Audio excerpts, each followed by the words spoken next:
Hi, my name is Ilma and welcome to my channel. I have been posting Christian blogs 14 straight years every day. Today is my birthday, so I'd like you to pray for me that I will be blessed with more health and more wisdom and more opportunities to bring the gospel to as many people as I can. Thanks for watching. Today I'd like to share Micah 6, verses 6 to 8. With what shall I come before the Lord and bow myself before God on high? Shall I come before him with burnt offerings, with calves a year old? Will the Lord be pleased with thousands of rams, with 10,000s of rivers of oil? Shall I give my firstborn for my transgression, the fruit of my body for the sin of my soul?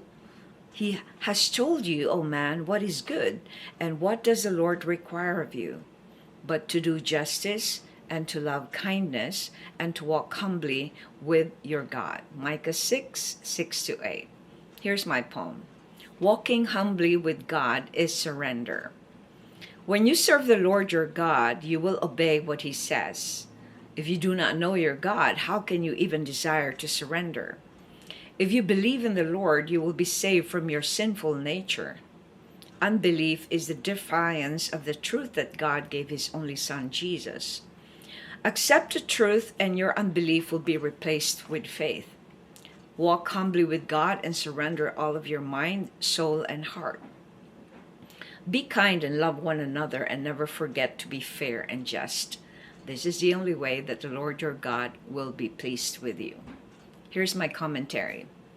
In this account in the book of Micah, the people of God asked the prophet what would please the Lord.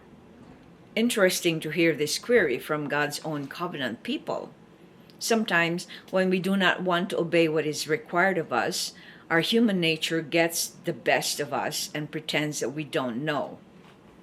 God was very clear to Moses about what is required from them, and yet, in this narrative, we hear them inquire about what burnt offerings would please God. Isn't it this also true when a child doesn't want to obey what the parents say? The child deflects and avoids following it with questions that they already know the answer to. This is how this narrative sounded to me. The Israelites were treating God like the other pagan gods who have physical offerings required of them.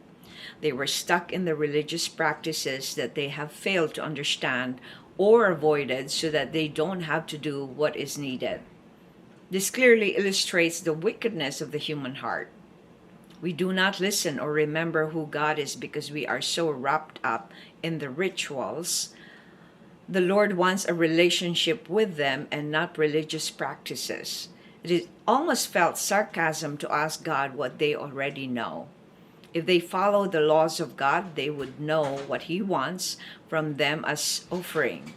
God wants their love, humility, and justice. Reflection. Why do you think that God wants us to humbly walk with him? And what does that look like? So when we are with somebody we love and we give them respect and we give them honesty and we give them the honor that they deserve, we are humbly walking with them. So it's the same way that when we go to God, we do not presume, assume, or demand or command him to give us something that he knows is wrong for us. So what would that look like if we walk humbly with God? Then we would follow his commands. We would be meditating on his word day and night, as he says in his word in Joshua. We would be loving one another because that's his command, to love one another, because if we don't love one another, it's almost like we don't love him. It would look like we are patient with people. We are fair with people. We don't treat somebody better than the other. It would look like we are worshiping God. It would look like that we give our priority to God. It would look like our time is spent on serving God and his kingdom work.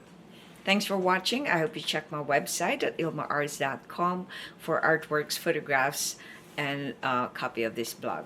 Hope you check my website because I've done over 5,000 videos over the years. I've been doing this for 14 years. So bless me, and thank you for continually watching the videos that God has been bestowing on me. Thanks for watching.